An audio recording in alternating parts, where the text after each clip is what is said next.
Boa noite a todos. Bem-vindos ao Grupo Espírita Mensageiros da Paz.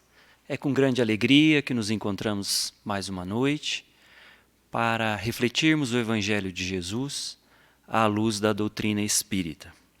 E nesta noite agradável, para quem vem pela primeira vez à nossa casa, a nossa reunião ela se dá na seguinte sequência.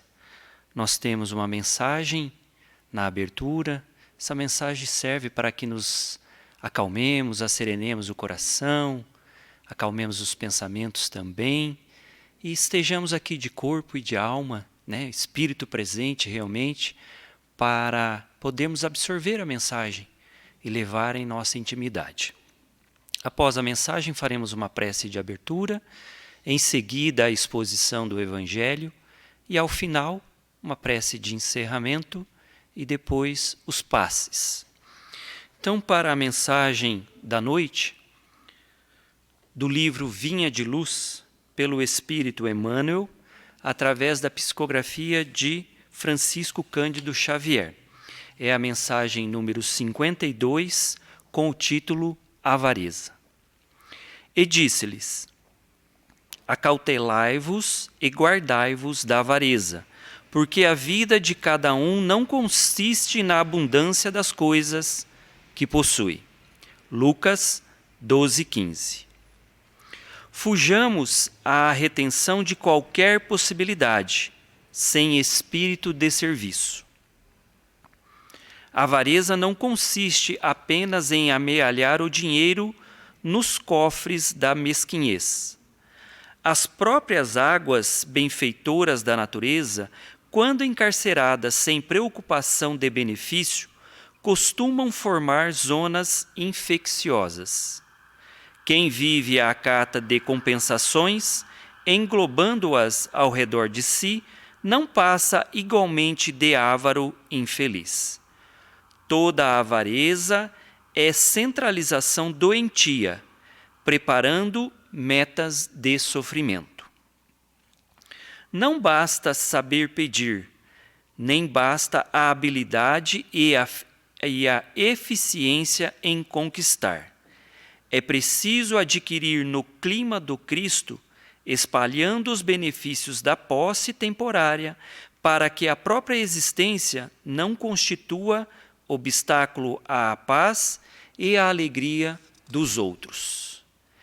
Inúmeros homens, atacados pelo vírus da avareza, muito ganharam em fortuna, autoridade e inteligência, mas apenas conseguiram, ao termo da experiência, a perversão dos que mais amavam e o ódio dos que lhes eram vizinhos.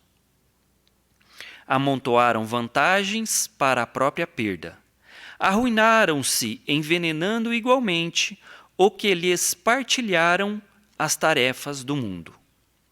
Recordemos a palavra do Mestre Divino, gravando-a no Espírito. A vida do homem não consiste na abundância daquilo que possui, mas na abundância dos benefícios que esparge e semeia, atendendo aos desígnios do Supremo Senhor.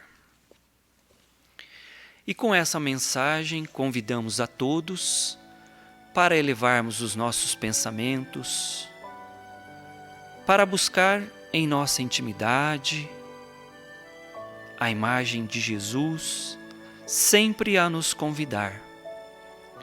Vinde a mim, todos vós que estáis aflitos e sobrecarregados, e eu vos aliviarei.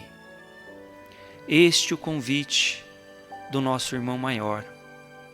E a ele somos gratos por este momento, por estarmos aqui, por tantos ensinos deixados. Que possamos, através da luminosidade trazida pela doutrina espírita, bem compreender a mensagem da noite. Obrigado ao Criador por nos permitir mais este momento de aprendizado, de autoiluminação. Que possamos levar essa mensagem ao final, saindo daqui bem melhor do que agora estamos. Senhor, envolve a nossa irmã que falará em seu nome, que ela possa transmitir a tua mensagem de amor, de paz e de harmonia, e que assim seja. Então a Gisele vai dar continuidade no capítulo 16 do Evangelho segundo o Espiritismo. Não se pode servir a Deus e a Mamon. E hoje ela vai nos falar então no item 3 do Evangelho, com o tema preservar-se da avareza. Que seja bem-vinda a nossa irmã.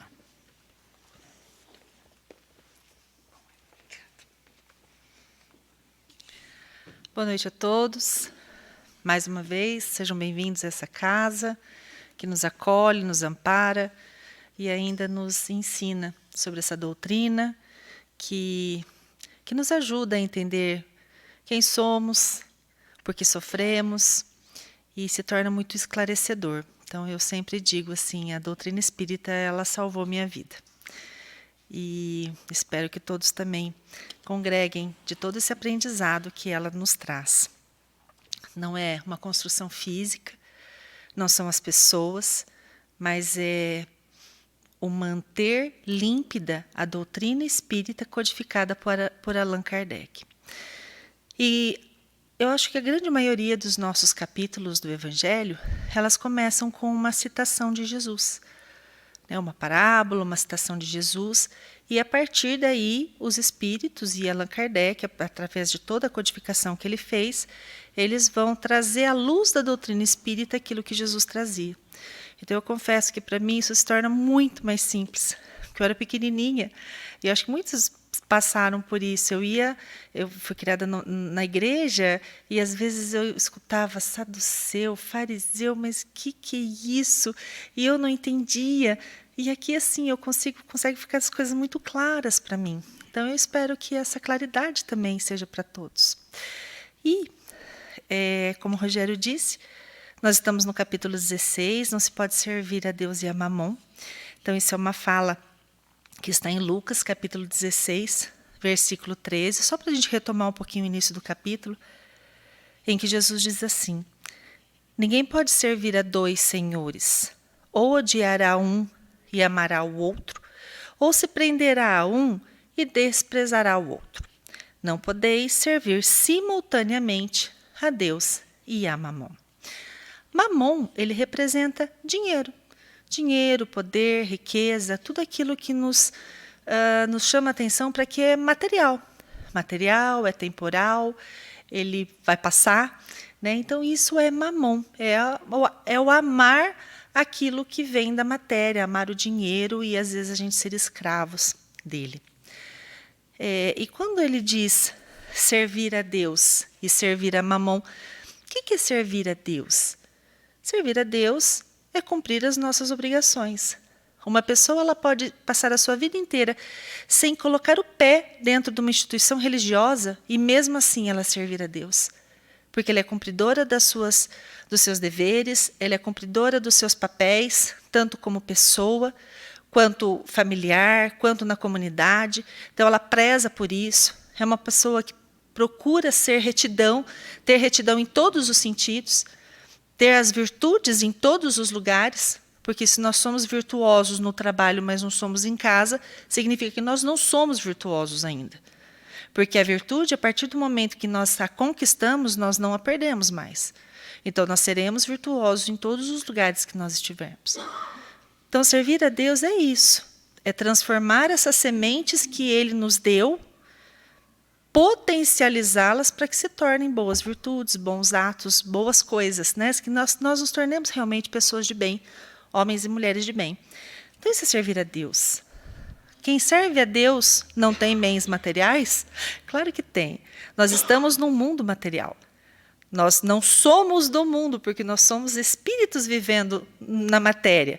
Mas nós precisamos da matéria para o nosso progresso.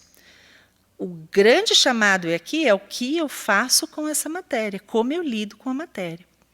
Então, se por um lado Eu também tenho bens materiais, eu usufruo daquilo com equilíbrio, com sabedoria, ajudo aqueles que estão ao meu lado, né? Porque o maior mandamento de Deus não é amar a Deus sobre todas as coisas e ao próximo como a si mesmo.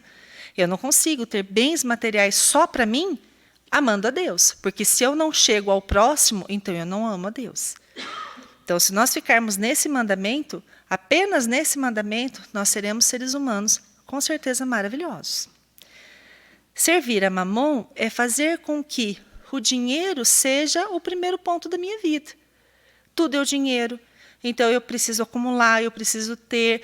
E, às vezes, a gente cai numa armadilha dessa com o pensamento, não, porque eu preciso dar aos meus filhos tudo que eu não tive, então bora trabalhar.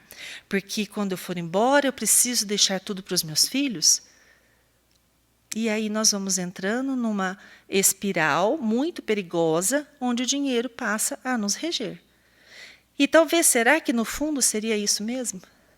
Porque talvez foi o fato de nós não termos tudo o que nós quisemos que nos tornamos seres humanos melhores. Eu acho que se fizermos um experimento, né, de duas famílias exatamente iguais, uma criança que tenha regras, que seja falado não quando necessário, que aprenda a lidar com dinheiro, e uma outra, na mesma situação em que o filho tenha tudo que ele quer, que os pais se endividam para dar tudo que ele quer, será que quando essas duas crianças chegarem na fase adulta, elas se comportarão da mesma forma? Eu acredito que não. E muitos experimentos já dizem que não. Então, tudo é equilíbrio. Então, servir a Mamon é fazer com que o dinheiro reja a minha vida. O ter reja a minha vida. Então, nós somos espíritos que habitam a matéria. Nós nunca podemos esquecer isso. Nós somos seres espirituais vivendo na matéria, e não o contrário.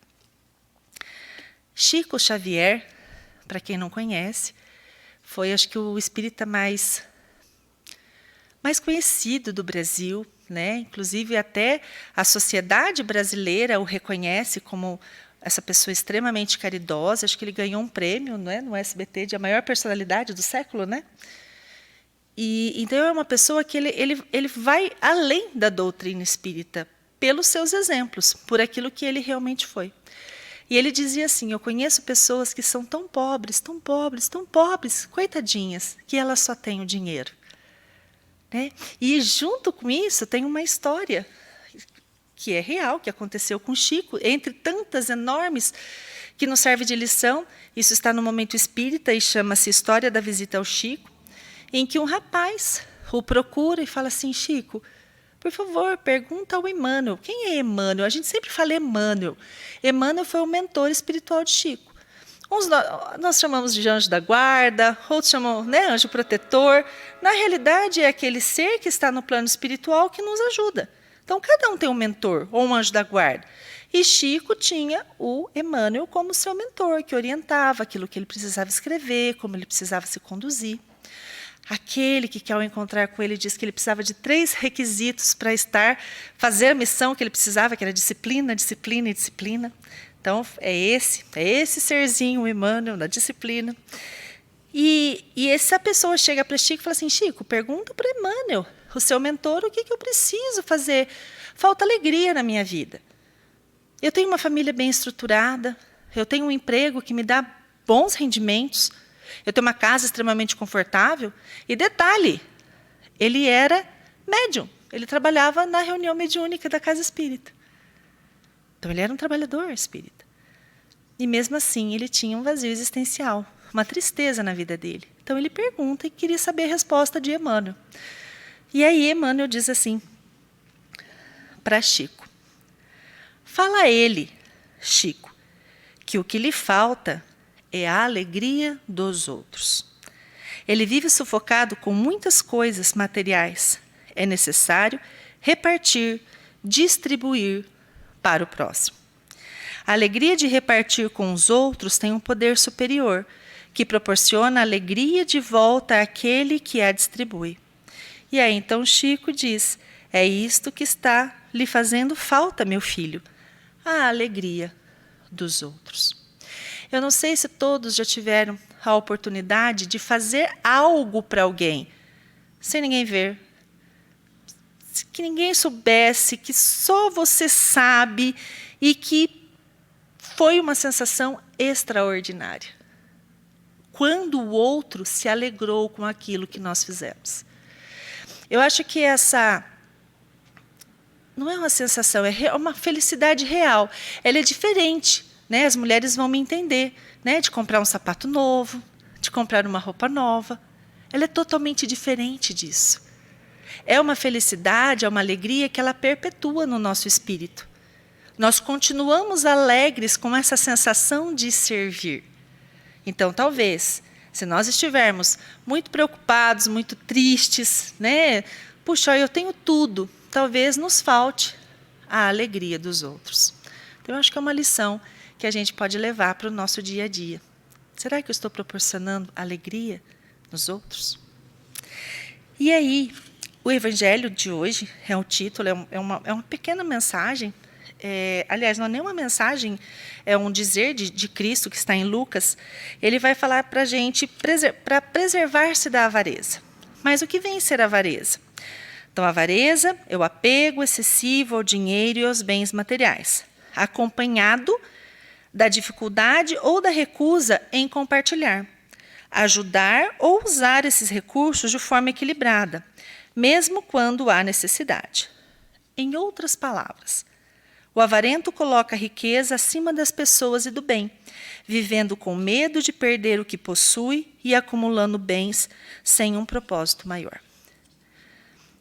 Eu fico imaginando uma pessoa que ela dá tanto valor aos bens materiais, como devem ser os seus relacionamentos. Imagina se ele é um jovem, nos seus belos 25 anos, 30 anos, e ele só pensa em acumular, e ele vai acumulando. Qualquer menina que olhe para ele vai achar que é por interesse. Qualquer pessoa que se aproxima, ele vai achar que está interessado no seu dinheiro. Qualquer familiar que lhe trate bem, está querendo meu dinheiro. Imagina que escravidão. Que aguilhões, né, pesados que uma pessoa dessa não deve carregar. Existe uma questão, a 901 do Livro dos Espíritos, em que Kardec pergunta. Ele dá duas situações. Duas pessoas avarentas. A primeira, ele acumula, tem dinheiro, não faz nada para ninguém, mas ele usa. Ele usufrui, só para ele, só o dele. Pode estar caindo mortas as pessoas lá fora, que é só para ele. E tem aquele que acumula, mas ele não usufrui daquilo que ele junta. Ele vive miseravelmente. E aí pergunta, em qual situação é pior? Aí os espíritos respondem, as duas situações são muito ruins, mas aquele que usufrui é pior. Porque ele é extremamente egoísta, o outro é louco. O outro já vive a punição dos seus atos, que é ter, e nem conseguir usufruir com o medo de que aquilo acabe. Então, é justamente que nos traz o Evangelho de hoje, com uma passagem que está em Lucas, capítulo 12, versículos 13 a 21. Eu vou ler e eu vou parar um pouquinho só para a gente comentar, para entender o contexto. Então, no meio da turba, ou seja, da multidão, um homem disse a Jesus, Mestre, dize a meu irmão que divida comigo a herança que nos tocou. Primeiro, Jesus está pregando no meio de todo mundo e ele fala assim, Jesus, fala para o meu irmão, dividir a herança comigo. Para a gente entender como que era o contexto de herança naquela época de Jesus. Era diferente daquilo que a gente entende hoje, né? Os advogados aqui é bem diferente. Como que funcionava? Por exemplo, se um pai tinha 120 moedas, né? 120 moedas de prata, enfim, 120 moedas, e ele tinha 3 filhos. Quando ele morresse, ele não ia dividir essa herança igual para os 3 filhos. Homens, mulheres não recebiam herança. A mulher precisava casar, arrumar a herança do outro, enfim, ser cuidada pelo irmão mais velho, mas enfim. Os irmãos homens recebiam a herança do pai. Só que essas 120 moedas não era dividido por 3, era dividido por 4. Então, 120 moedas, cada um deveria receber 40, mas não. O filho mais velho ia receber 60. E os outros 2 filhos receberiam 30 cada um. Porque o filho mais velho era nas leis, isso está lá em Deuteronômio, está lá nas leis, que o filho mais velho receberia o dobro da herança. E junto com essa herança, há a responsabilidade de cuidar da viúva, de amparar as suas irmãs até que elas se casassem. Então, junto com essa herança maior, ele também teria alguns deveres para com a sua família. E é nesse estado. Então, como é que eu vou saber? Será que esse irmão mais velho dividiu a herança com esse mais novo? Será que ele pelo menos passou a parte que lhe cabia? Será que ele ficou com tudo e ainda não dividiu? Será que o mais novo, que estava reclamando da herança, achou injusto ele receber só uma parte e o irmão mais velho 2? O que importava isso para Jesus? O que importava isso para Jesus? Eles fazem uma pergunta de dinheiro, mas Jesus responde voltado ao coração. E Jesus diz assim: ó homem, quem me designou para vos julgar ou para fazer as vossas partilhas? Jesus nunca julgou ninguém. Os sacerdotes da época, sim, tinham o direito de chegar aqui e julgar. Não, decidir, isso aqui vai para lá, não, você divida, você dá para ele. Mas ele não. Jesus nunca julgou. Tanto que naquela passagem linda da mulher adúltera, em que ele diz, aquele que não tiver pecado, que atire a primeira pedra, ele diz no final para ela assim, cadê os teus acusadores? Cadê os teus julgadores? Foram todos embora. Eu também não te julgo, eu também não te acuso. Vá e não voltes a pecar. Então, Jesus nunca julgou ninguém. Ele aconselhava, ele vivia o evangelho que ele ensinava. Então, Jesus não nos ensinou pela sua fala, ele ensinou pela sua vivência. Que eu sempre falo isso, que se ele viesse numa nuvem esplendorosa, nós não estaríamos mais falando dele. Mas ele veio, tomou um corpo e exemplificou aquilo que Deus espera de nós. Porque ele é o caminho, a verdade e a vida, e ninguém vai a Deus se não seguir os seus passos. Foi isso que ele veio nos deixar. Então, em cada situação da nossa vida, a gente tem que pensar assim, como Jesus agiria? Como Jesus gostaria que eu agisse nesse momento? Foi para isso que ele veio. A salvação, ele veio nos ensinar. Cada um se salva se quiser. E aí ele continua. E acrescentou, tende o cuidado de preservar-vos de toda a avareza, porquanto, seja qual for a abundância em que o homem se encontre, sua vida não depende dos bens que ele possui. E aqui ele está falando de bens materiais. Então, seja qualquer posição que a pessoa tenha, qualquer situação financeira que ela tenha, a sua vida não depende dos bens que ela possua. E aí, para exemplificar essa lição que ele estava dando para os meninos, e obviamente para toda a multidão que estava, ele contou uma parábola, que diz assim: havia um rico homem, cujas terras tinham produzido extraordinariamente, e que se entretinha a pensar consigo mesmo assim: que hei de fazer? Pois já não tenho lugar onde possa encerrar tudo o que eu vou colher. Olha a preocupação dele. Meu Deus, eu vou colher tanto. Essa minha safra vai ser tão boa. O que eu vou fazer com tudo que eu vou colher? Que hei de fazer?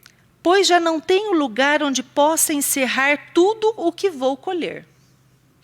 Aqui está, disse, o que farei? Demolirei os meus celeiros e construirei outros maiores, onde porei toda a minha colheita e todos os meus bens. Ou seja, ele já tinha celeiros. Ele não falou, eu vou destruir o meu celeirinho aqui, eu vou destruir os meus celeiros e construir outros maiores.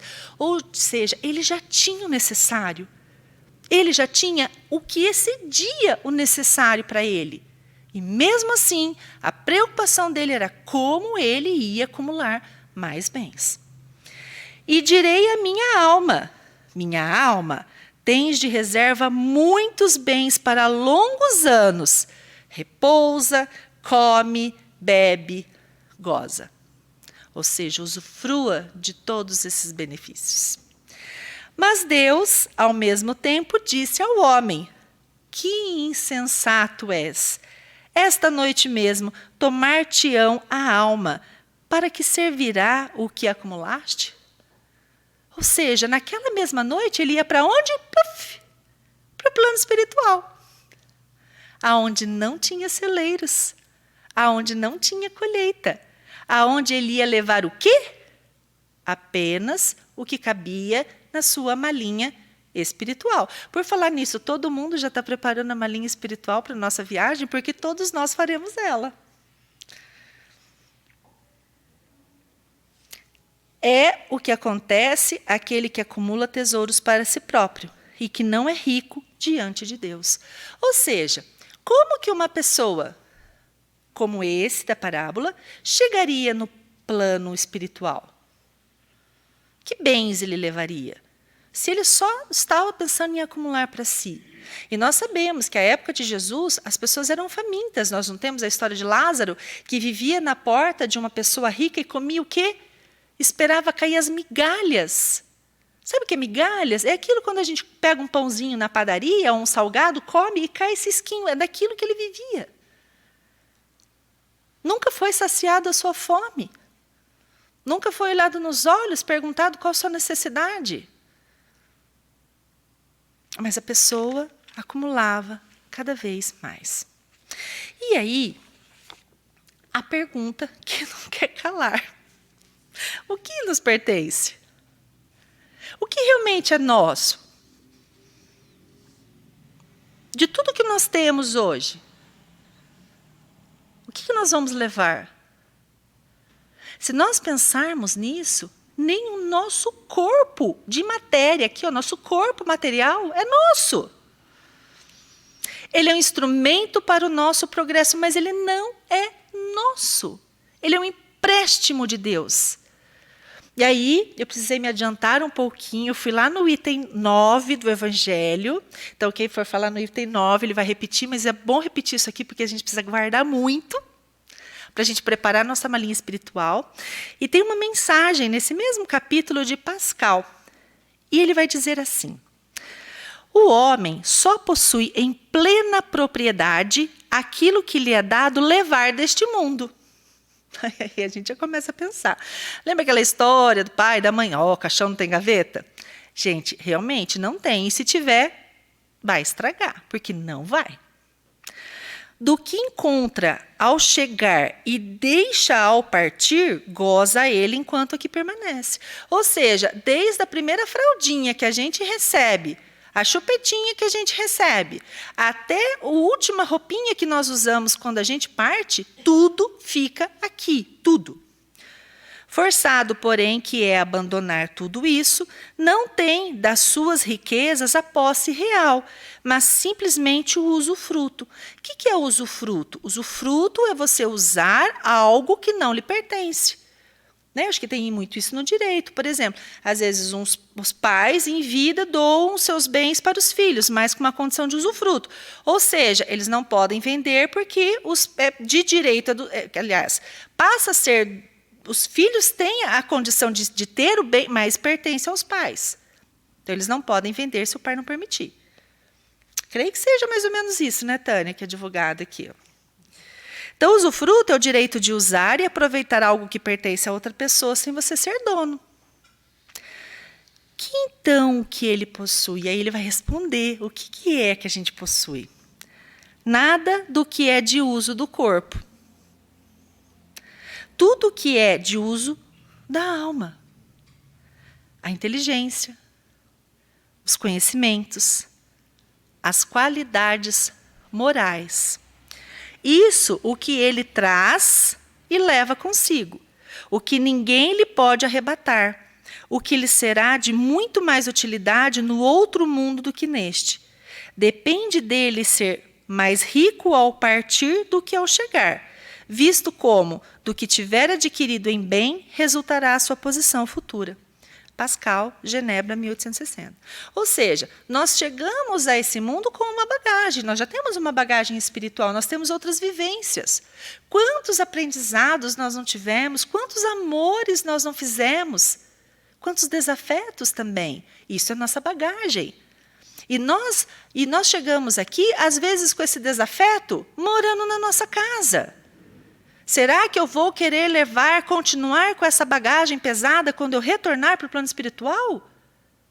Ou é melhor transformar esse desafeto num amor? Ou se não é um amor, eu não consigo ainda transformar num amor, que eu torne aquilo assim, não, eu consigo conviver. Eu consigo conviver com essa pessoa. Olha, eu detestar, mas agora eu já consigo conviver. Eu consigo estar no mesmo lugar, consigo conversar. É isso. Pegar nossa bagagem e melhorá-la. Dar um up.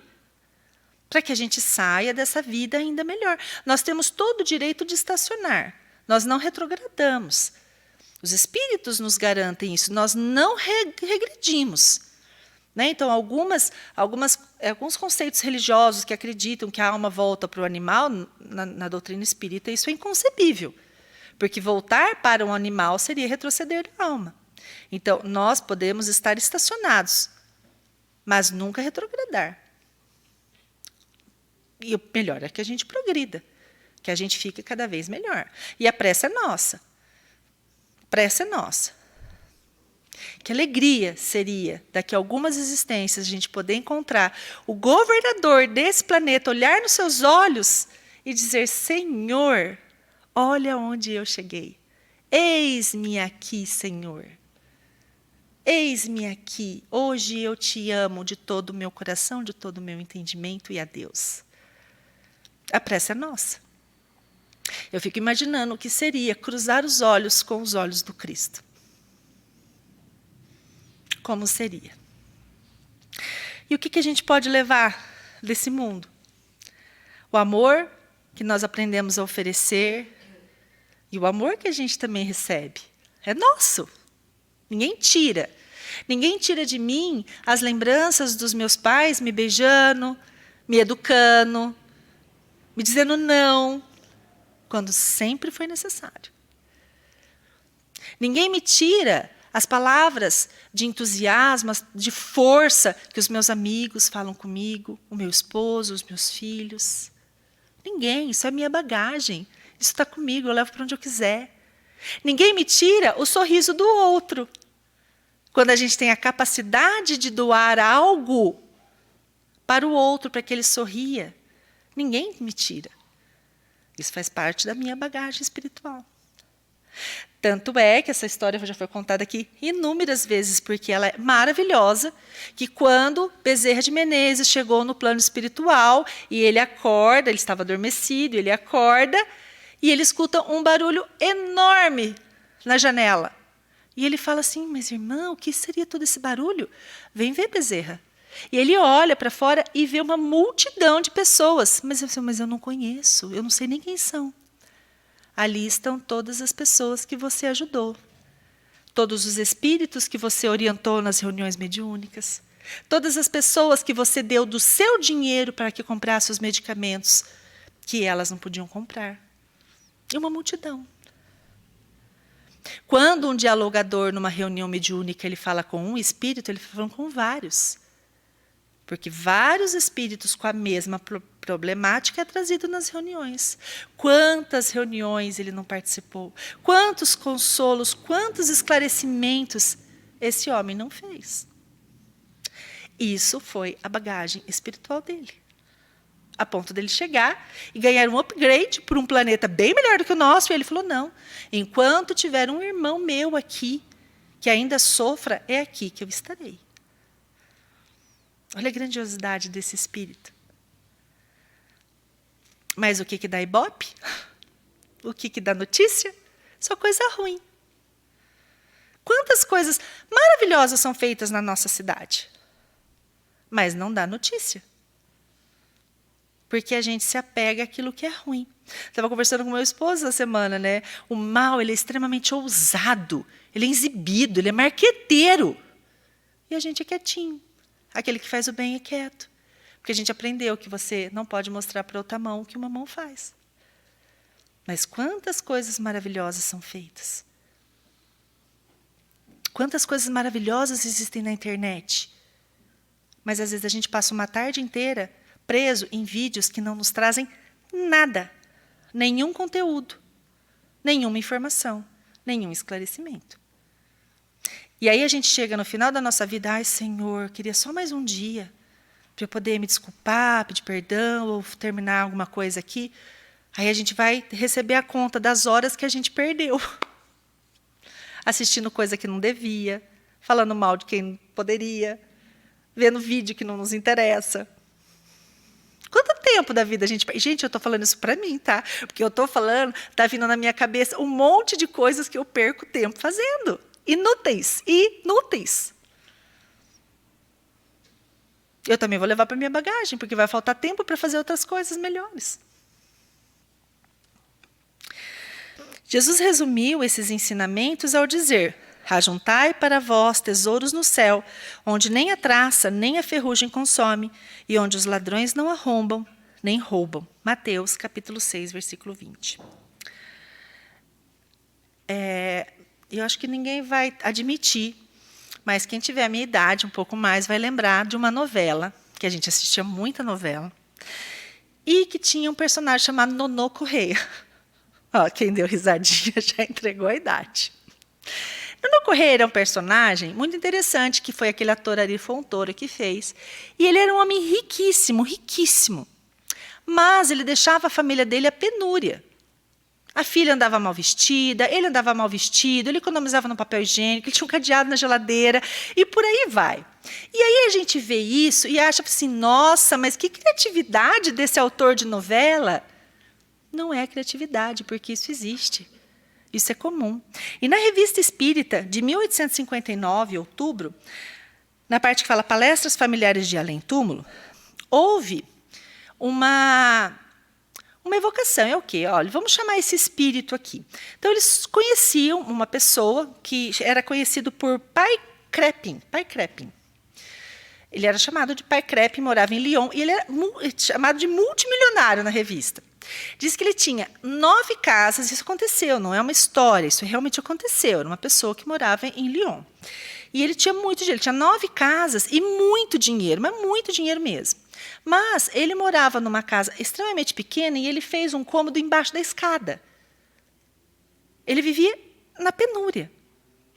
Quando ele precisava fazer os recibos dos pagamentos das pessoas que pagavam os aluguéis das suas casas, ele ia para a rua, pegava os papéis. Sabe papel? Procura-se ou vende. Ele pegava os papéis da rua e fazia o recibo para os seus inquilinos. E era morte para ele o dia que ele precisava consertar algumas das suas casas. Ele vivia a penúria. E sozinho, porque é aquilo que a gente falou, qualquer um que se aproximasse dele, disse, não, esse aqui está interessado no meu dinheiro, está interessado no meu ouro, está querendo me roubar. Então a pessoa vive sozinha, ela é solitária, que ela não consegue conviver com ninguém, porque todo mundo vai roubar. E aí faz a evocação. E ele, uma das coisas que ele diz é assim, eu não anotei tudo, eu vou falar o que ele fala. Ele vai falar assim, como é que está a sua vida?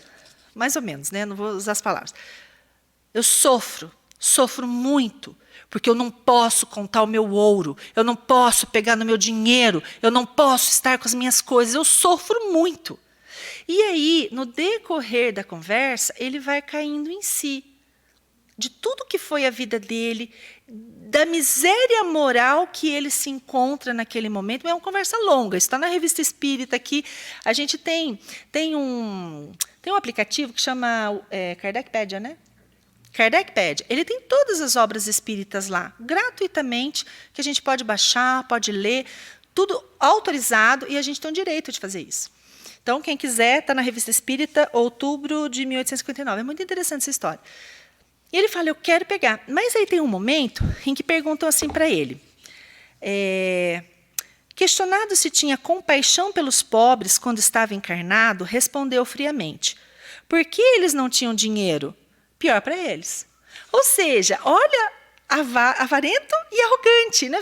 O problema é deles. Iam questionando: puxa, mas você não ajudou? Não, ninguém, não ajudei, porque o problema era deles. Aí é todo um contexto dessa história até chegarem para ele, e ele dizia assim: compreendo agora que eu era um miserável. O fato dele compreender não vai fazer com que ele pare de sofrer, porque isso é uma expiação. A vida da gente é uma vida de causa e efeito. Eu vou colher aquilo que eu planto. Ele plantou o quê? Nada. Ele vai colher o quê?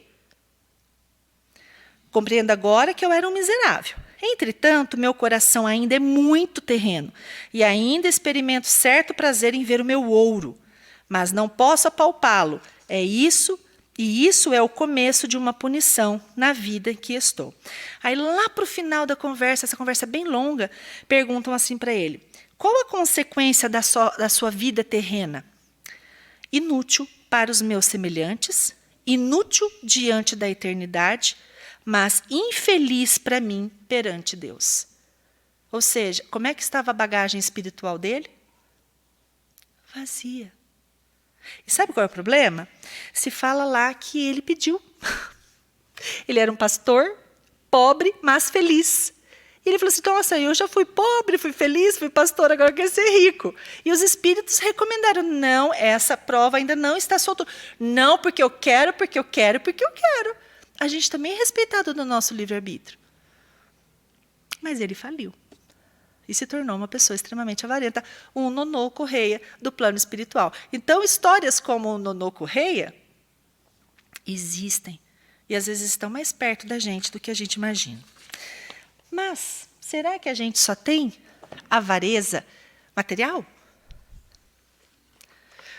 No livro Jesus e o Evangelho, à luz da psicologia profunda, de Divaldo Franco. Divaldo Franco, assim como Chico Xavier, foi uma pessoa extremamente renomada no movimento espírita, uma pessoa assim, que fez da sua vida uma doação mesmo aos outros. Vale a pena conhecer a sua história, a sua vida. E a sua mentora espiritual, assim como o mentor de Chico Aremano, a sua mentora era Joana de Ângeles. Então, nesse livro, eu vou colocar alguns trechinhos apenas. Ela tem uma lição que chama A Avareza. E aí, no início do capítulo, assim, louco, esta noite te pedirão a tua alma. Ou seja, fazendo alusão à parábola que Jesus contou para aquele que falava assim: olha, eu vou acumular tanto, mas louco, para que você quer acumular? Hoje, noite mesmo, você vai morrer.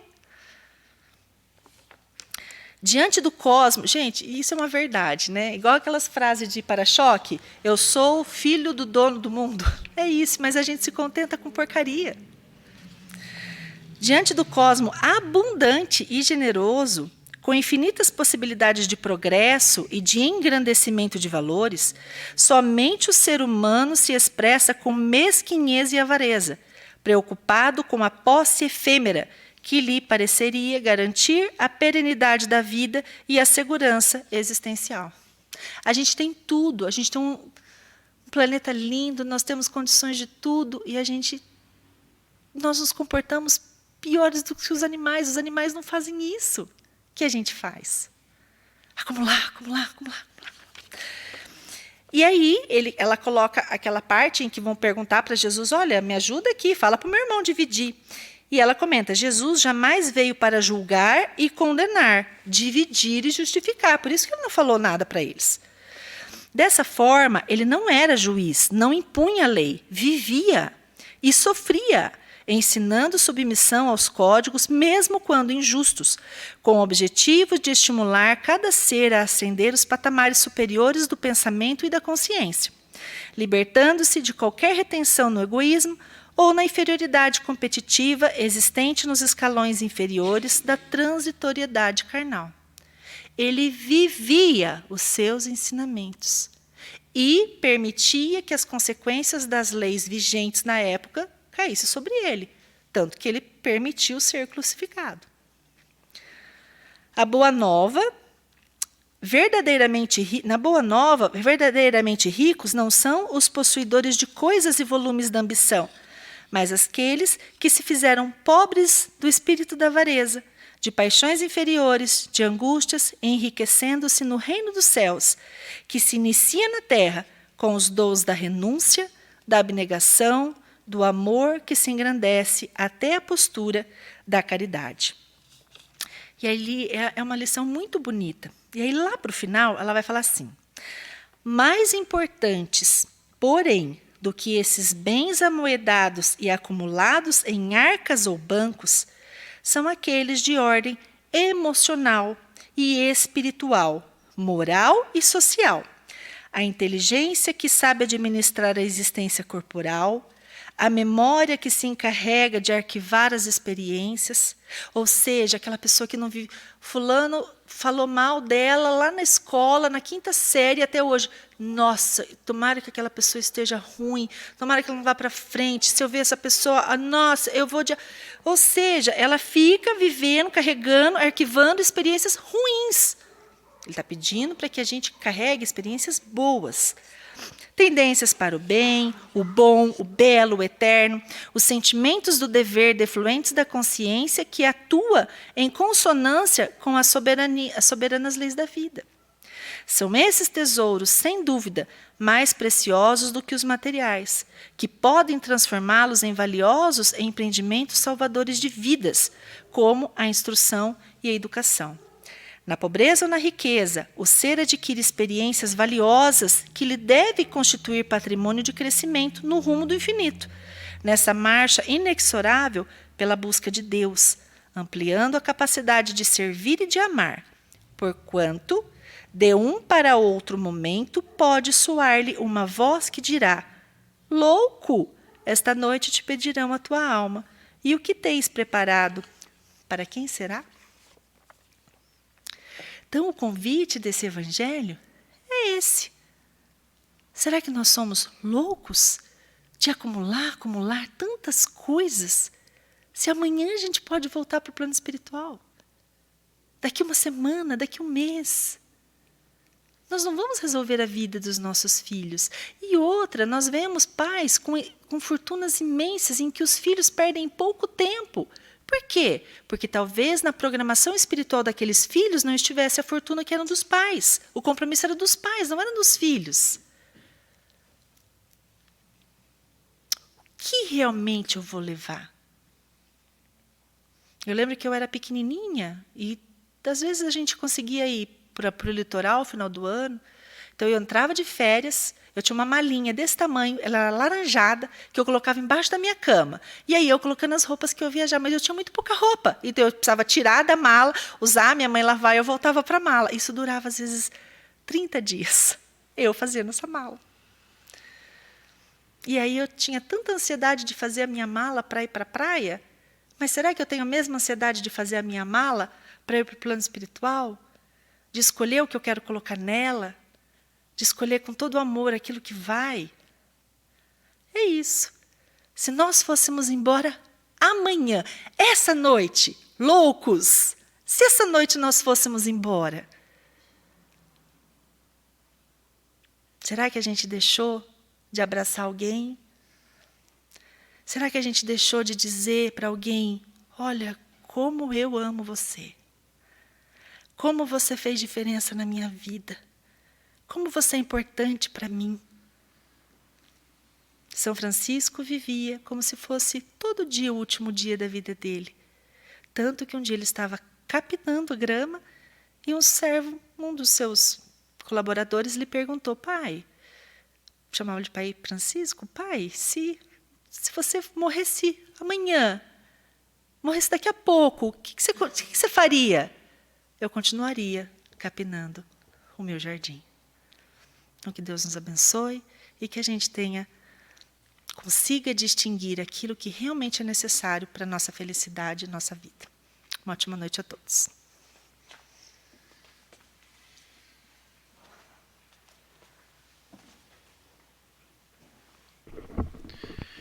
Agradecemos a Gisele por dividir conosco os frutos do seu estudo e com certeza nos trouxe muitas reflexões.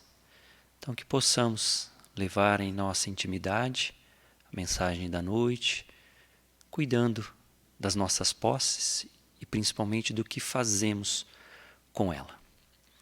Então, envolvidos nessa mensagem, com certeza com o nosso coração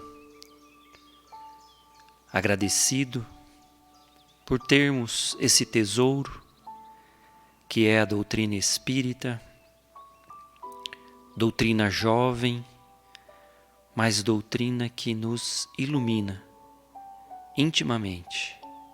E a partir do momento em que nós nos iluminamos, nós podemos sim ser um ponto de luz a todos aqueles que estão à nossa volta, seja em nosso lar, no ambiente de trabalho. Quer onde estejamos, com certeza podemos, através desses ensinos de Jesus, das suas mensagens de amor, vivenciadas por nós, equilibrar ambientes e equilibrar o nosso planeta num momento em que vivemos. Orando, pedindo forças, mas principalmente vivenciando a mensagem do Cristo. Obrigado, Jesus, por estar conosco mais uma noite. Obrigado aos amigos espirituais. Que retornemos aos nossos lares em segurança. Que assim seja, graças a Deus. Nós iremos ao passe, lembrando que o passe é uma transmissão de energias. Se estivermos bem, não há necessidade em recebê-lo. Mas querendo receber, é só aguardar em seus lugares, que serão convidados. Uma boa noite a todos e uma boa semana.